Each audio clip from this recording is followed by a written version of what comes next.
Hello, everybody. Welcome to this very special conversation with Nicole Jones and Soledad O'Brien at Double Exposure. Nicole Jones is a staff writer for the New York Times Magazine, where she covers civil rights and racial injustice. She won the Pulitzer Prize this year for commentary, and the list of her other awards is long. 4 National Magazine Awards, the George Polk Peabody Award, Journalist of the Year from the National Association of Black Journalists, and recipient of the MacArthur Genius Fellowship. I could actually go on a long time. Before the Times, she covered race and housing at ProPublica. She is the creator of the New York Times' 1619 Project, which recasts the telling of American history in a fundamental way, and which is at the core of a major project to bring out its findings through films, educational curricula, and more. Interviewing Nicole is Soledad O'Brien, award-winning journalist and host of Matter of Fact, a nationally syndicated talk show on public policy issues produced by Hearst Television. Please join me in giving both Nicole and Soledad a warm welcome to Double Exposure. Thank you for that introduction. Hi, Nicole. How are you? Nice to see you. Hello, I'm out here surviving. How are you? Yep. Same. And we heard in your introduction, and it's actually, I don't even think I've heard an introduction that's that short for you, because as was alluded to, we could just spend the next hour not even talking about the 1619 Project, but just talk about all the awards and accolades you've gotten for the project. But you have really, in all seriousness, won virtually every single journalism prize there is out there. And I'm curious about what brought you, before we dig into the 1619 Project, you've obviously been writing about race and the history of race in America, and where race bumps up against education and class and in every which way. Why? I know a lot of Black journalists often shy away from that, being concerned that it's going to pigeonhole them as the Black journalist. You have been digging in. Explain to us a little bit about your background and your interests and what brought you to where you are today. Thank you. Thank you for that question. It's nice to talk about things that I haven't said a million times already. And thanks for having this talk, because I think you're the best person on Twitter. So, so I was definitely a nerdy child, and I came from a household where my father always subscribed to 2 newspapers. We got our city paper and our state paper, and I was an avid newspaper reader from a young age. And also, having grown up in a mixed race family, having been bused to white schools starting in the 2nd grade, there was never, I can't remember a time where I wasn't aware of race and racial inequality, and seeing really stark disparities even within my own family, within my own neighborhood, and within my own city through the school bus window as I was leaving my Black side of town to go to a white school because my parents thought I would get a better education. So I was raised thinking about this and talking about these issues. And I got my first letter to the editor published when I was about 11 years old in 1988. And it was a letter about the Jesse Jackson's presidential campaign, his primary run, and he had done very poorly in my hometown, and I was making an argument that we should give this Black man a chance because I felt racism played a role, and one day a Black man would be president. So I think that helps you understand that in some ways this was destined. I long understood the power of media to shape narratives, and that media was often shaping narratives about my community that didn't reflect the reality of what I saw every single day. In high school, where I was bused, my one and only Black studies teacher, I complained to him one day about how our high school newspaper never wrote about kids like me who were bused, the Black kids who were bused into the school every day and then shipped back home at the end of the day. And he told me, if you don't like it, join the paper and write those stories yourself, or shut up and don't come in here and complain to me about it anymore. So being an Aries, if you give me a challenge, I always take it up. But I think it was at that moment that I really began to think about myself as a journalist and the power of not just being a journalist who happens to be Black, but that I would be a journalist who is going to write about the Black experience.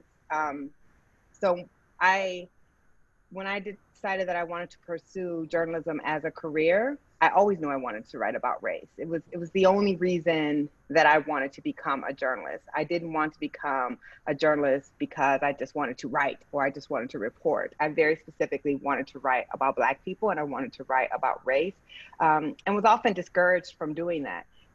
While some Black writers were worried that they would be pigeonholed, it was white editors who were worried that I would pigeonhole myself. But I long believe that, I was a history major in college. I've long studied history, and I've always believed that the American story is race, that there's nothing, and this is ultimately what, culminates in the 1619 Project, is that there's almost nothing that's left untouched by it, and that you can't cover America if you're not writing about racial inequality and racism. So that's always been my choice. I haven't always been able to, but that's always been the reason I wanted to be a journalist. And I want to remind everybody who's listening, if you have a question for Nicole, just feel free to send it in to us, and obviously jump into the chat and send your questions in, because we're going to open it up to questions throughout this next hour. You're the main architect of the New York Times 1619 Project. And before we dig into the specifics of the project, talk to me a little bit about kind of how it came to be, just the green lighting. I mean, all the stuff that is reporters is like the hellacious part, right? Like the idea, and then getting that idea through the 27 million people who along the way would be like, what? No, can't do it. Nope, nope, nope. Just talk to me about the process, and then we're going to get into the details of the project. Okay. So interestingly, the seeds of the project were sown in that same high school class where my Black male teacher, the only Black male teacher I had, Mr. Ray Dial, told me to join the newspaper. It was also the one semester Black Studies elective that our high school offered. And that was the first time in my life I'd ever gotten that much history about Black Americans. And so when the class ended, I would ask him to give me more books to read on my own. And one of the books he gave me was Before the Mayflower by Lerone Bennett. And about page 30 or so is when the year 1619 appears in that book. And I just remember being absolutely shocked that Black people had been there this long, that slavery had existed that long, just 12 years after the English landed at Jamestown. So I've been thinking about that year since I was 16 or 17 years old. And really the power of the erasure of that year from the American narrative. The book was called Before the Mayflower because every American child learns about the Mayflower in 1620, but no American child really learned about the White Lion, another ship that came a year earlier. So I've thought about this for a really long time, and have joked with my editors for years. All of my work spends time in history, but I joked with my editors for years that eventually I was going to write something that got back to 1619. And it was this kind of ongoing joke. But as the 400th anniversary was approaching, the end of, late 2018, I just kept thinking like this momentous foundational date is going to pass in this country, and not no one, but very few people are going to acknowledge it. Most Americans have never heard of this date. And like so much of our story, it was just going to be obscured. And what could I do about that? Well, a lot of people have those thoughts, but I work at the New York Times. So, there's a big difference. You can see something that needs attention and actually do something to bring it attention. And I knew that simply writing one essay could not tell a 400-year sweep of history, or really force us to reckon with how slavery and the legacy of slavery didn't just impact one little section of America, but really who we are. So I pitched the project, and people always assume it was a battle because people understand the New York Times. And also some people who pitch things about Black people or people of color. In general. I got a little spot worn right here on my head of like, come on, let's do this. It wasn't a battle. That's right. So understanding like how mainstream media operates, and that I wasn't just saying, let me write a story. I was saying, let's take over a whole issue of the magazine and dedicate an entire issue of our magazine to assessing the legacy of slavery. So people assume it was a battle, but it really wasn't. I work for the the magazine, and the magazine, we definitely have more freedom, more voice. It's smaller. And I have a very intimate relationship with the editor-in-chief and my boss, and a track record of, pitching a big story or big idea and being able to bring it home. And so when I pitched it, literally the same day I pitched it, Jake Silverstein was like, let's do it. And it just kept getting bigger and bigger, and a fairly unprecedented amount of resources at the Times put into the project that ultimately helped it become what it became. Yeah, it's an amazing project, and I'm going to read the introduction, and then we'll talk a little bit about kind of what's followed, because what's followed's been amazing, and also a lot of controversy. I Yeah. know you won't comment on a colleague, but I will comment on your colleague because I can, and you're better than that, so you won't. But I'm not. But first, let's begin with the introduction. In August of 1619, a ship appeared on this horizon near Point Comfort, a coastal port in the English colony of Virginia. It carried more than 20 enslaved Africans who were sold to the colonists. No aspect of the country that would be formed here has been untouched by the years of slavery that followed. In the 400th anniversary of this fateful moment, it is finally time to tell our story truthfully. What historically has not been told truthfully about American history to the masses, not historians, obviously, but to Right. your average kid who's going through American public schools or even not public schools? I mean, I think everyone who is watching this today knows that slavery has largely been treated as an asterisk to the American story.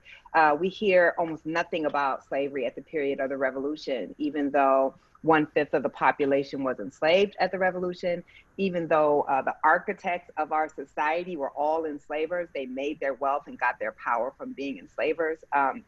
We tend to be taught that the heart of the American Revolution was Boston, and yet the drafter of the Declaration was a Virginian and an enslaver. The father of the Constitution was a Virginian enslaver. The first president was a Virginia enslaver. 10 of the first 12 presidents were enslavers. But we're not taught history that way. We learn about slavery usually because we have to explain that the Civil War occurred. And then Black people disappear from the narrative until Dr. King has his March on Washington. So, of course, we know that we are a country that practiced slavery, but we are taught that slavery was marginal.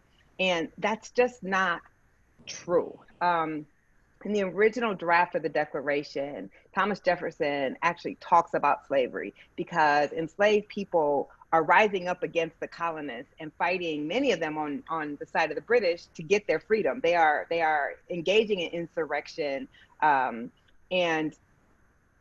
there's so much about our foundational institutions that have to do with slavery and anti-Blackness, and we're not taught that virtually at all. So I think that then makes it impossible to really understand your country. We have a president who was elected not via popular vote, but via the Electoral College. The Electoral College is a legacy of slavery, but we're not taught these things.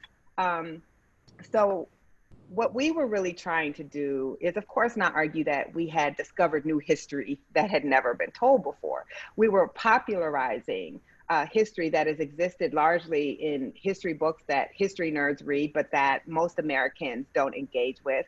And I think more importantly than that, connecting that history to America today. Because as you know, every Black person in this country is told probably multiple times in your life that slavery ended 150 years ago, just get over it. We wanted to show that we can't get over something that is foundational. You can't get over to the Declaration, you can't get over slavery. And so the project is not just about the past, it is about looking at all of these elements of modern American society that we think have nothing to do with race, have nothing to do with slavery, and tracing that back to really center slavery in the American story.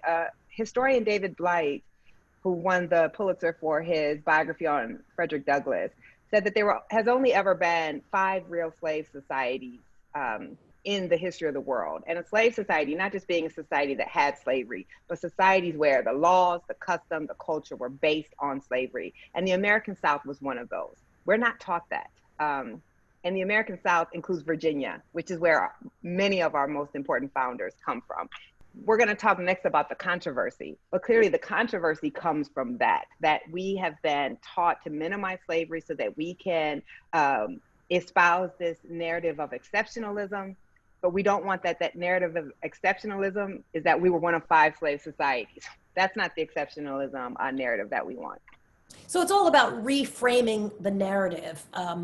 putting the consequences of slavery and also contributions of Black people kind of at the center versus, Absolutely. oh my gosh, for 20 minutes today we're going to talk about slavery in our history class, and then we will have covered it, check, and we're going to move Yes, on. that's right. Did you get any pushback when you were originally pitching this? Was there anyone who said, I don't know? I mean, we like to treat the founding fathers as almost gods, right? That they're almost faultless, even when they themselves grapple with many of these issues in their writings. Like they almost, in popular vernacular now, like call themselves out, right? Yes, They're grappling with so many of these issues, but our retelling frequently is like, they are faultless, they are pure, and they had these big ideas, capital B, capital I, and that's the thing that you need to focus on, which I don't even think the founders themselves thought of themselves that way. Was there a challenge? Did you predict that what would come down the pike eventually would be controversy? Yes and no. I think we've been taught that grappling of the founders is actually a way to absolve them. So one can just look at my Twitter mentions where people are like, well, yes, Thomas Jefferson owned human beings his entire life and didn't even free those human beings when he died. He operated a slave labor camp, but he was conflicted about it. So that actually shows that he wasn't so bad. Well, murderers are usually conflicted about their crimes too, but I don't know how that absolves you from the crime. So I didn't get pushback internally. We knew we were making an evocative argument. We knew that we hoped we were making an argument that was going to unsettle accepted norms. If not, what would be the purpose of what we were doing? And there were, we weren't the only news organization that did something commemorating 1619, but the way that we did that was quite different from just saying this happened 400 years ago. We tried to unsettle a settled narrative. So yeah, there's no way that you make the arguments that we made, and particularly taking on kind of the pillars of American exceptionalism, democracy, arguing we didn't actually have democracy until Black people fought to make it one, capitalism, considered the greatest economic system in the world by many Americans, particularly conservative Americans. And we're saying, yeah, it was built on human bondage, at least in the United States. So we expect a controversy. Did I expect, 15 months after publication that the relentless right-wing campaign against the project would still be going on, that the president would issue an executive order against the project, that I literally, can't say anything without fear that what I say, one sentence of it will now be put on the Federalist website. No, I couldn't have predicted any of that. I mean, I've been writing about racial inequality for 20 years. I just got discovered by a lot of right-wing people with the 1619 Project, and it has both changed my life in good ways and ways that have been very hurtful and distressing. Yeah, I have to imagine it must be stressful. Anybody who's ever been on the the receiving end of a social media, I don't know what the word is, wherever a pile-on, even as it's an intentional thing, it actually, you feel it. Even those of us who've been doing this a minute and we get it and we know this entire thing is an intentional strategy.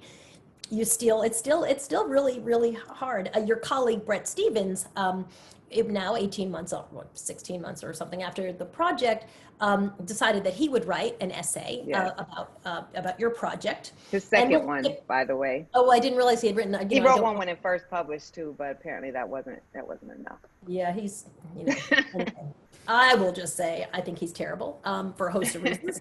Not even just this, but he seized on something in your editor's introductory essay, and he used that to undermine and I think really condemn the project. The words he used was failure, and he says this: he's quoting this. 1619, it is not a year that most Americans know as a notable date in our country's history.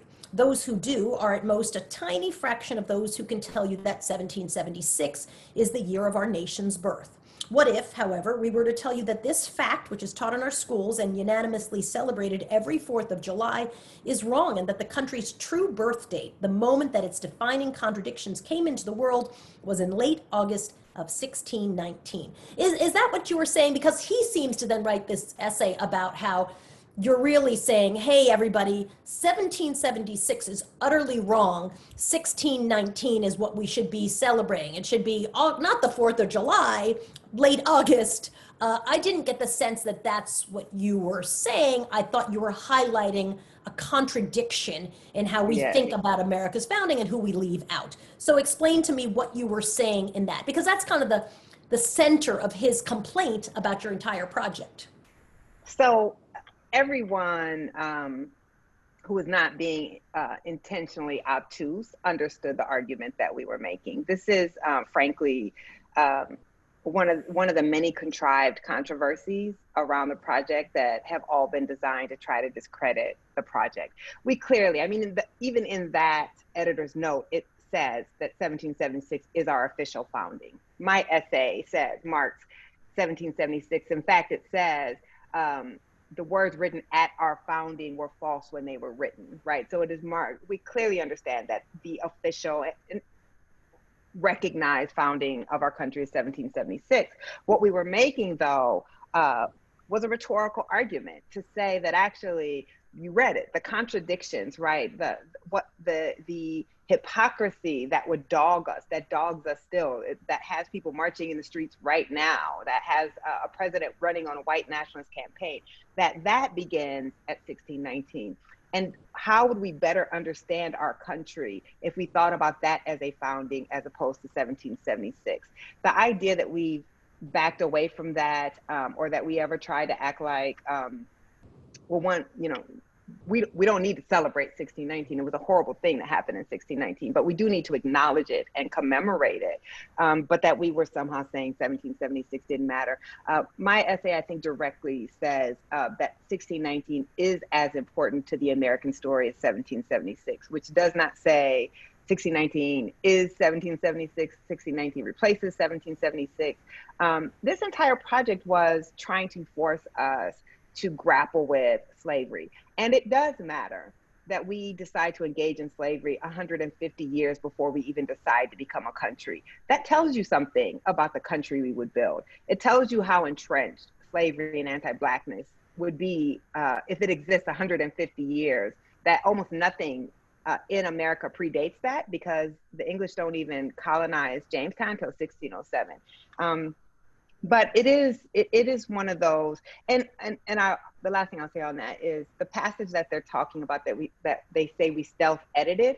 We literally, after that edit went online, ran a multi-million-dollar ad campaign during the Oscars that used the exact wording. So it's not a real controversy, but it speaks to like the way that the right has been able to just doggedly kind of work to sow doubt in a narrative that they have a vested interest in controlling. The New York Times is a place where and Brett knows better. Let me just say that. That's all I'll say. Lord, please. He knows but I always thought the New York Times place where like it's a very no go to be calling out a colleague. Now, listen, I live on Twitter, so I'm totally, this is not my world, and I'm sure this is why I could never possibly be in an environment where I couldn't call out what I see as a flaw, but I always thought of the New York Times as very genteel in that way. Is that accurate? Am I right about that? And what was it like to be undermined by a colleague? That's long been. The answer could be no comment. I don't mind. I'll try to be careful with what I say, but yeah, it has been an unofficial policy of the Times. And as I said, Bret Stephens had already written an essay against the ideas of the project. And I was fine with that, actually. I feel like you can challenge the ideas. You don't have to subscribe to every argument that we make. I don't have any problem with that. But I will say it was deeply hurtful that the Times ran a column by him that didn't just challenge the ideas, but really tried to challenge our integrity as journalists. I was very surprised by that. And as you know, the opinion and the newsroom are separate, and my bosses and the editor of the New York Times newspaper has no control over what is done in opinion. But I was both surprised and upset by that, of course, I thought because he was jealous that you won a Pulitzer. I mean, I know he won a Pulitzer, but yeah, I the saw that. timing, like, you know, and that's, again, me, I'm sometimes petty, as you know, but I thought it was, maybe that was connected. Let's talk a little bit about the success of the project. Many people are aware that it became curriculum, which is, for people who don't know, like, I mean, you're talking to a bunch of filmmakers, and I think we all dream that a project that we've turned into you know, something big, maybe a film, that someone says, wow, I love these ideas so much that I actually need this in some kind of a curriculum. So talk to me a little bit about some of the successes that the project has had, and also what did you envision for the curriculum? I think it's important, and I tell myself that all the time, to remember that all of this effort against the project is a result of the success of the project, and that had the project landed in the world and just kind of gone away and not been embraced, there wouldn't be an effort 15 months later still to try to discredit the project. And actually, the day that Brett's column came out, it was not a good day for me. It was a pretty devastating day for me, in terms of my career. But I was riding with a friend, my husband and a friend, and a woman just crosses the street, a Black woman in my neighborhood, with the 1619 Project tote bag on her shoulder. And I was like, okay, the universe sent me that at that moment to really remember what this project has meant to the people whom I did this project for. So I yeah, should mention, if I can, without knocking you off course, there's a bunch of people shooting downstairs because I'm in my house and they were getting set up for another shoot. And I was like, I need to go because I'm interviewing Nicole Hannah-Jones. And they're all like, oh, the entire group, we understand. We'll be really quiet. That's important. So you're exactly right. I think people do understand that it's an important work. Whether you agree with all of it or you disagree with it or whatever, that it means something, and it's put a stake in the ground around something that we don't talk about very much. So sorry to knock you off course. There's a that's lot okay. happening with the curriculum, so let's start there. Yeah, so the Pulitzer Center, which they're not related to the Pulitzer Prize, is completely separate, which a lot of right-wing people also didn't seem to be able to do basic research on. But they do curriculum. They regularly turn journalism into curriculum. And this was, when they found out about the project, they were very excited to work to turn this into curriculum. And it's been their most downloaded curriculum that they have produced. Schools, educators, even some entire school district like Chicago Public Schools have adopted it immediately. And the reason is, you know, we are taught this history so poorly, but also we're taught history in a way that makes it feel unrelated to the present. And what I've heard again and again from educators and from students is it makes history real. They see, right, how this past relates to the lives that they're living, and it helps explain the country that they live in. That can be very hard to understand if you don't understand all the architecture that built all of these inequalities. So we are in, right now, about 4,000 schools across the country. About 4 school districts have made it part of their mandatory curriculum. And it should also be clear, it's always been meant to be supplementary. It's journalism. So it's not going to replace your social studies book. This is journalism talking about history from a particular perspective. And it's being used in English classes to teach rhetoric. I talked to teachers who are using it in music, the music podcast, in their music class, even a foods teacher who was using the episode on sugar to teach. It's not even just being taught in history classes, but it is being taught to really help students learn to challenge accepted narratives. And the thing I've heard the most from kids is it's making me question, how did I come to know the things that I know? And not to accept the narrative that you're given automatically, but to actually question who's being left out and who gets to tell them. And I think that's tremendously powerful. You don't have to, I mean, you have to trust that educators know how to teach and know how to tell kids this is one story. Can't take everything in here as the only truth. But when I think about how poorly I was taught this history as a kid, it's the thing I'm most proud of, and that is most gratifying to me, is that so many kids are getting another story. Oprah, Lionsgate, films, TV series, documentaries, unscripted. I know that you're going to be like, I can't talk about that. My agent, call my agent. What is the ultimate goal? Is it just let's get this into every single platform as much as possible? Because my next question is going to be about the president and the executive order. Yeah. So the goal of that to me is I think a lot, I'm always thinking about my own family when I think about my journalism. Is this something that will reach my folks back home who are working class, blue collar folks of Waterloo, Iowa, who even today, they don't subscribe to the New York Times, and I work at the New York Times. So I'm always thinking, how can you get the journalism we do, and particularly this project, to those folks? And TV and film is the way to do that. I have two minds on this. One, I do want to get the word out as much as possible and challenge these narratives and provide these other narratives as much as possible, and to give people as many different entryways. So for instance, younger people think 1619 is just a podcast. They don't even know there's a whole, that the print What's a newspaper? First. Exactly. And that's fine, right? Because we're giving different entry points. And I think that's really critical. So we're definitely doing a documentary series. We're going to be doing scripted. But on the other hand, the thing that makes me like afraid, and that is most important to me, is that we do not dilute the power and integrity of the project, that we're not making stories that as we branch out into TV and film that are watered down, that are more palatable, that turn away from the truth. The power of the 1619 Project is we try to be as unflinching as possible and not worry about making people uncomfortable or centering white narratives, which of course is one of the criticisms. We didn't give white people enough credit. And so as we expand, we're being very, very conscious about how we expand, what we do, who we work with.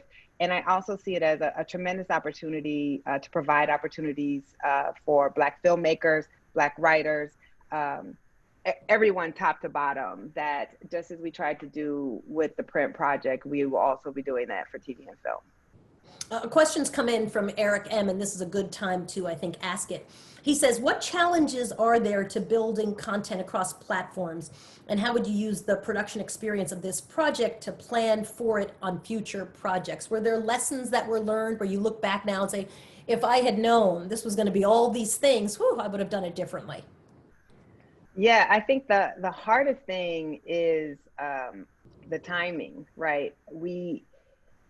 I pitched this project in February, it published in August, and the ambition of what we tried to do and the amount of time we had to do it, it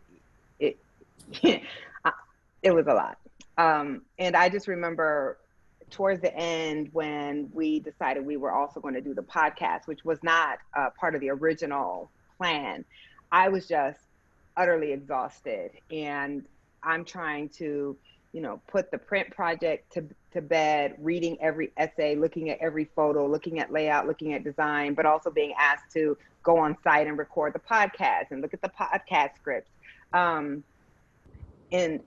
shouts out to the podcast team for turning it so quickly, but I wouldn't do it that way again. And I think the challenge of the entire project is out of your brain. And so you have to be the one to oversee everything, because one, you have the knowledge. Also, I don't trust. I wasn't going to trust that other people could do it without me. You need a longer runway. You need a lot more time. I mean, in some ways it was impossible because we had to do it when we had to do it because the date was the date. But if I could do it again, I would certainly do that differently, and try to learn to give up some control, though I don't know that I'll ever do that. Maybe. Good conversation. I'm having to learn that now as we expand into TV and books, that I can't do everything. But now at least I feel the people who were bringing into work on it, they have a template because they can see the 1619 project and see what we're trying to do, but we didn't have that before. That's I think a good conversation to have with Oprah. because I have Yeah, to imagine she knows a little something about that issue. for Um, sure, for sure. Talk to me about what the president has done. I mean, and I won't, I was going to quote him. I've got a bunch of crazy quotes that he's had about the project, but you know what? Actually, let's not give that any oxygen. But he has done very specific things in efforts to not just speak out against the project, but also to squash the project at getting into schools. So what has he done, and what has been the impact of what he's done? The president issued an executive order to create the 1776 commission, I guess to vindicate 1776. And he calls it a patriotic education bill, which actually every American, I don't care what your politics, should be worried about the government trying to engage in propaganda in American schools and suppress American journalism from being taught in schools. And he also has threatened to strip funds, federal funds, from schools that teach the 1619 Project, which he actually can't do. There's a law against the federal government intervening in curricula and how local school districts choose to teach. But it's, of course, you know, for him, one doesn't often expect follow through anyway on a lot of things, but it was to really draw the 1619 Project into the culture war that he hopes to help bring him back into the White House. It certainly has been disconcerting as a journalist to have your work targeted by the president in that way and the type of animus that brings. But the impact has had the opposite effect. Believe it or not, school officials don't like being told by the president what they can and cannot teach. Educators don't like being told by the president what they can and cannot teach. And so we've seen even more requests, even more support for trying to expand. The mayor of Chicago, which was the first school district in the country to adapt the project as mandatory curriculum, said if Trump tries to strip funding over this, she'll see him in court. So it's not something that will be readily accepted and that will be fought. And the way I've really come to think about it is that when I pitched this project, my kind of pie in the sky goal was I wanted Americans to know this date. I wanted to bring this date from obscurity to being a date that Americans recognize and know as the beginning of American slavery. So every time Trump has tweeted about 1619, whether his followers ever read a single sentence of the project or not, they also know the year 1619 now. It is also in their mind and their understanding of the beginning of American slavery. So all I can say for that is thank you. Was it, I know you had, you know, a lot of this sort of hostile attacks. What's it like? Because I don't think any of us really understand what it's like to have the president attack you. I mean, the president of the United States, like it's so kind of mind blowing that it's, I want to spend a moment discussing that. Like, did you feel it ramp up? Were you anxious? Was it laughable? I mean, walk me through how you sort of took it. I felt a range of emotions. Surreal is the word you use, and of course that is. Like, one, I'm just a girl from Waterloo, Iowa, who did a project on slavery, and certainly never imagined it could become part of an election campaign, and that this work would be targeted by the president of the United States. So it felt very surreal. I can't say I felt frightened or fearful. It certainly did cause for a period, a ramp above the attacks I get anyway. And his sons have tweeted out memes about me, and that sends a lot of crazy people your way.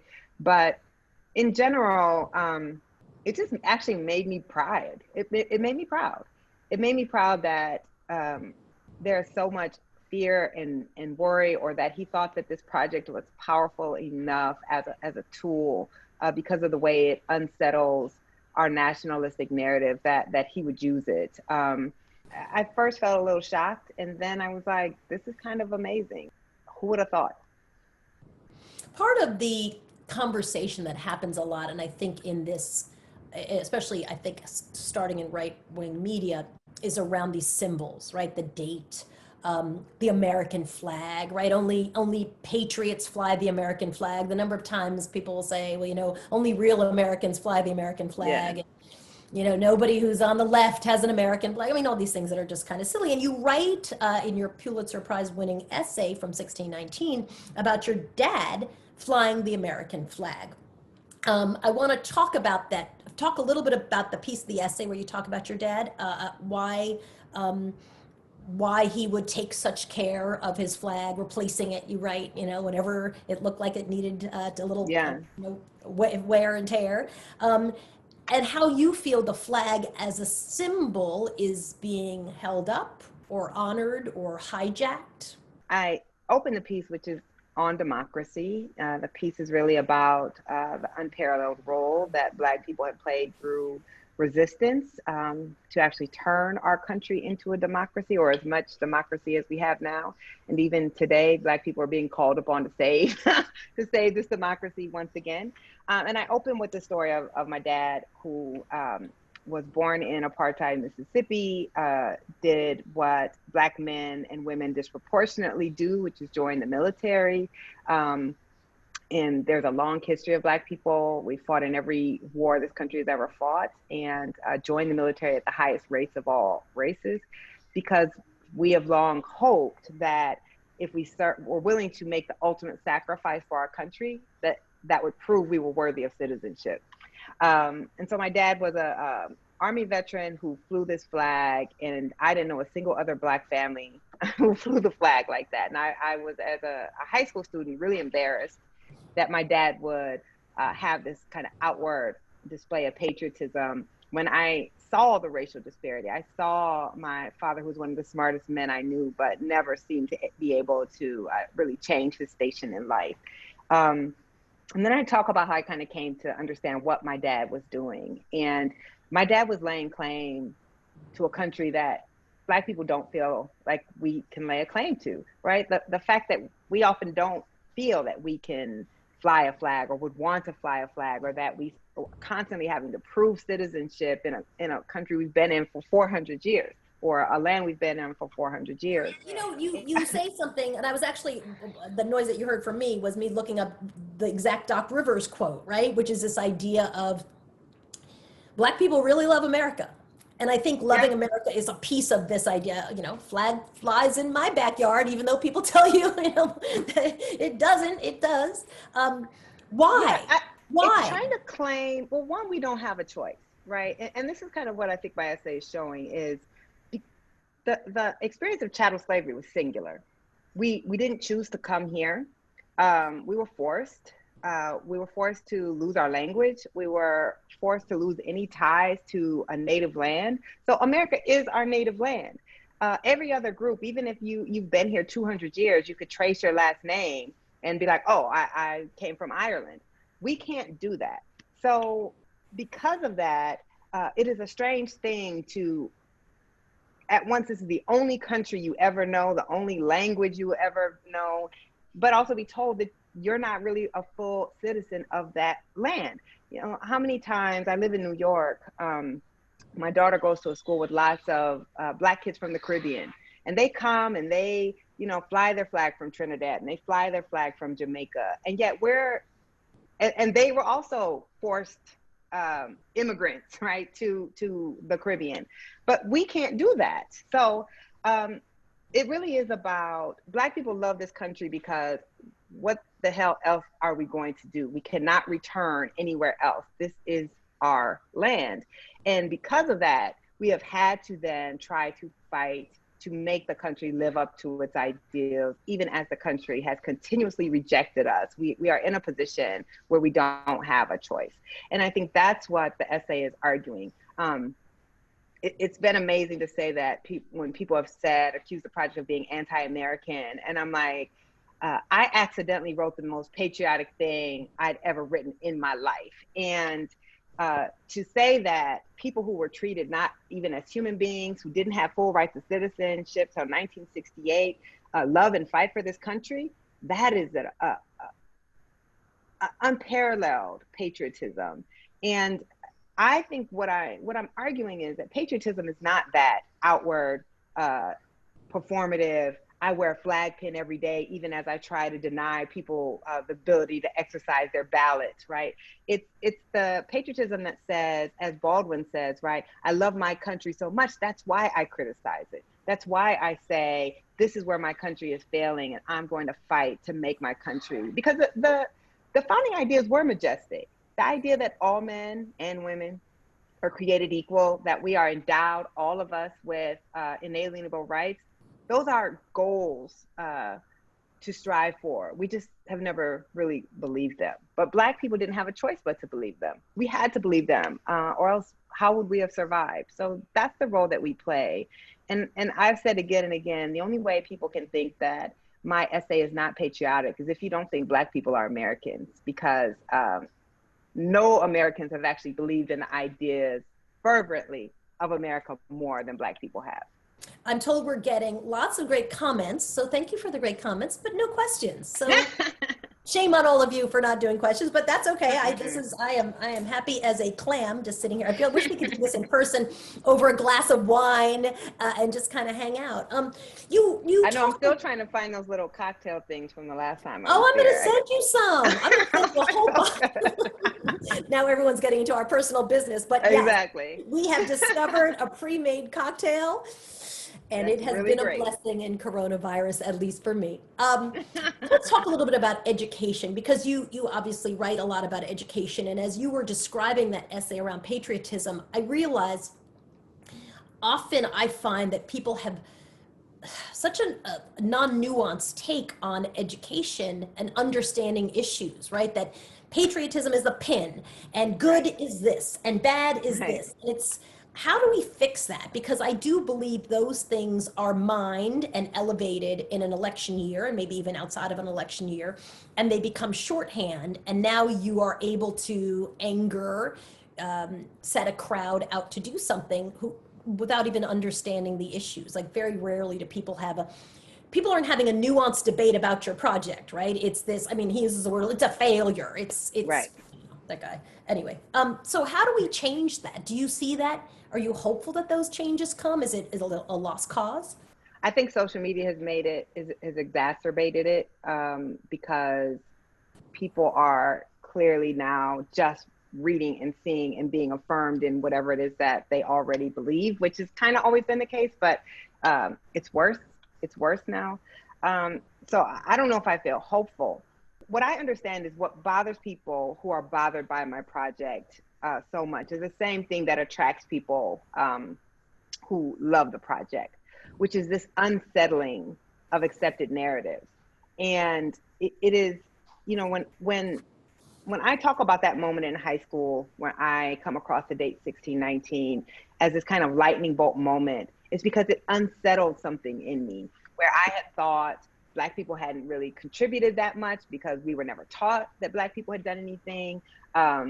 I knew about the Mayflower, but hadn't even thought about when did Black people get here in the first place, right? And so once you kind of get that, I talk about it like taking the red pill in the Matrix, if you've seen the Matrix, which y'all are TV film people, I assume you have.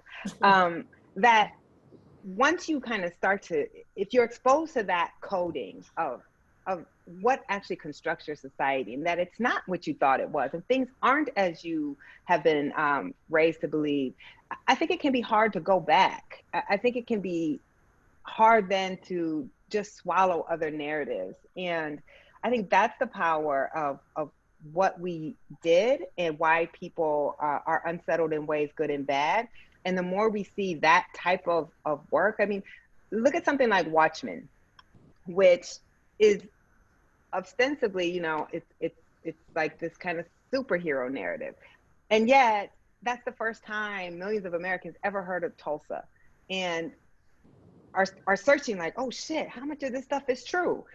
There are so many ways that we can do that in ways both subversive and, like mine, it's a little more in your face. And that does give me hope. The more of these kind of narratives that we seep into popular culture and cause people to question and start to draw connections. I mean, the idea of American exceptionalism, we are born believing that shit. And what purpose does that serve? And I just don't know that many of us, even marginalized people, want to believe in the American dream. We want to believe in these ideas, even if we haven't gotten access to them yet, we think that we can. So I think that's very powerful and very hard to dislodge many of these ideas. And that powerful people are invested in us not doing so. So I don't know that I'm hopeful, but I try to find hopeful moments. Will there be a follow-up in some way to the 1619 project? And I'm not talking about all the things that come out of the other platforms, but where the magazine does 1620. Look, I'm already pitching stuff. I have an Yeah, idea. so apparently 1620. there's a 1620 commission that's trying to vindicate the Mayflower, which we don't even deal with the Mayflower. But so we're not doing anything with the magazine, but we're expanding the 1619 project into a book, a series of books. And the first book, the adult book, is going to come out next fall, and it adds about 8 new essays to the existing project. So it will have everything that was already published, but 8 additional essays that cover areas that the project doesn't get into. So there's a lot more coming, and really there's an unlimited amount of essays we could do based on the conceit of the magazine. So I'm actually really excited about the book. We were looking at the essays the other day, and those additions are going to be powerful. Is there a piece, and not what you've written, but from the contributors, that you like the best? I tell you, I can't. That Phyllis Sweetley poem is, yes. you know, and I'm not like, for me, poetry has to be very obvious, well, like great, easy, simple, like 7th grade understanding, and then I love it. So I wouldn't say poetry is really my thing, but that was such a moving piece of writing. I mean, it was phenomenal. Is it for you? Do you say this thing over here, not something you wrote, but this thing over here is my favorite? Or is it like, you know, admitting which kid you like best? Because let me promise you, on certain days, you do have a child you like best. Well, luckily I only have one. So yeah, you're lucky. Easy. Yeah, for sure. So, that poem you're talking about is Eve Ewing's poem, and it's one of my favorites as well. And if you haven't read the project in print and you've only seen it online, you may not even realize that it also includes a collection of poetry and short stories.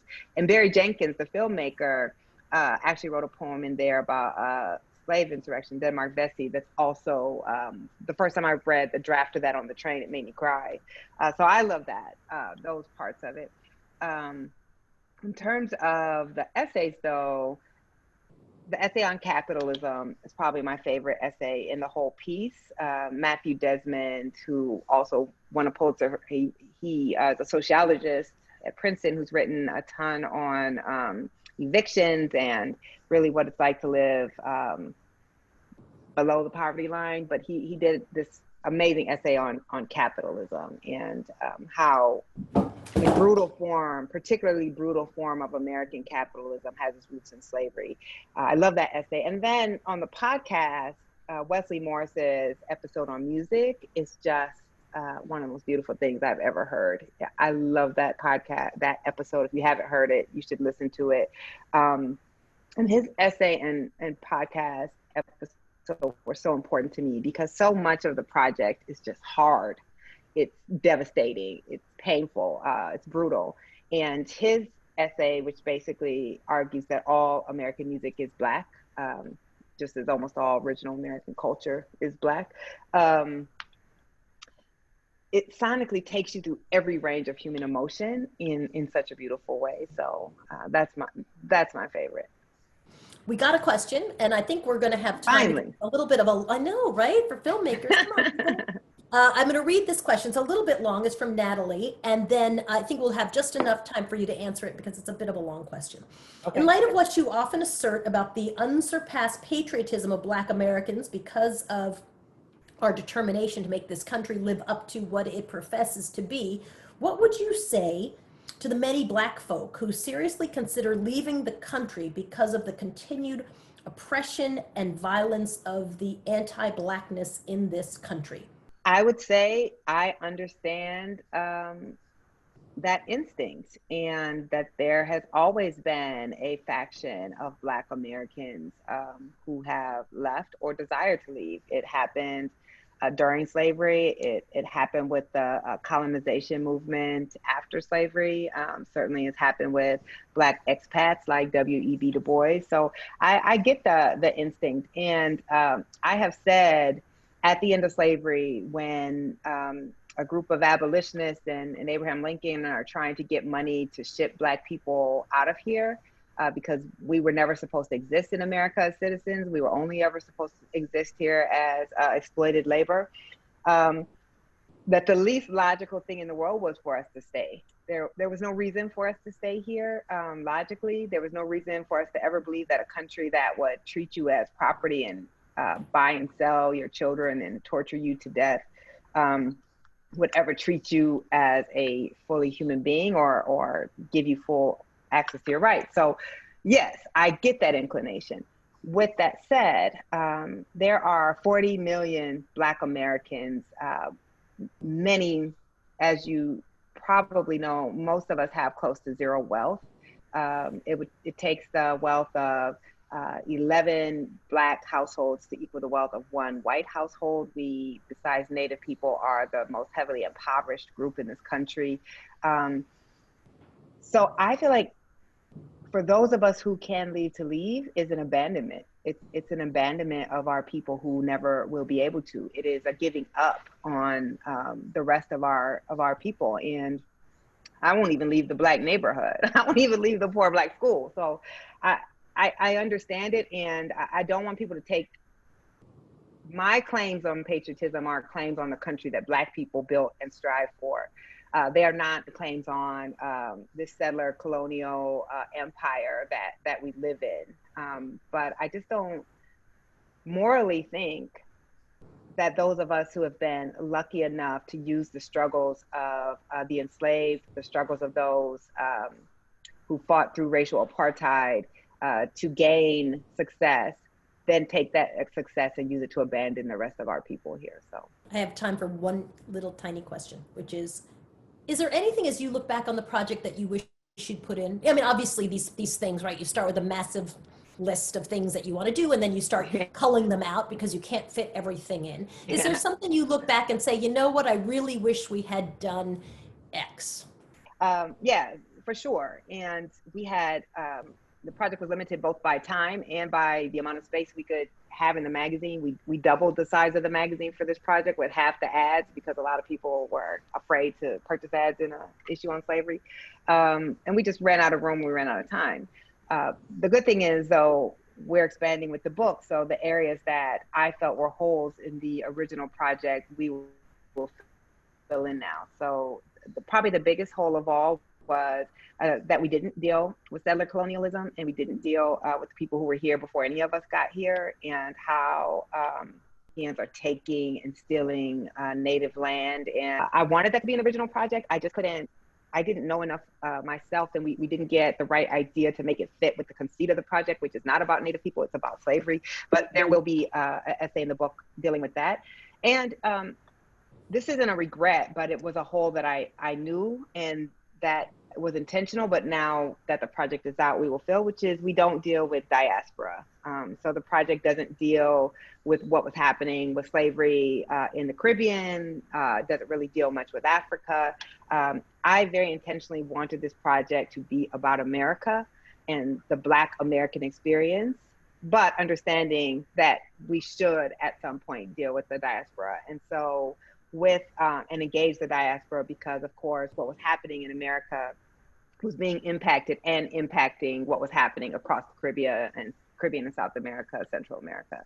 So we will be also addressing that in the book expansion, and particularly what I wanted, which is what we're going to do, is through Haiti, talking about resistance and what it means to have slavery expanding in the United States as Black people on the island of Haiti are overthrowing slavery there, and how that actually connects to how Black people get treated here. So yes, thank you for that question. So you're gonna definitely have to get the book. I was gonna say, we can't wait, I love it. It's like amazing new essays by a lot of your favorite writers and scholars in there. Fantastic. Nicole Hannah-Jones, it's always a pleasure to have a chance to chat with you. Thank you. Thanks for your time. You as well. Thank you so much. And thank you for everyone who joined us.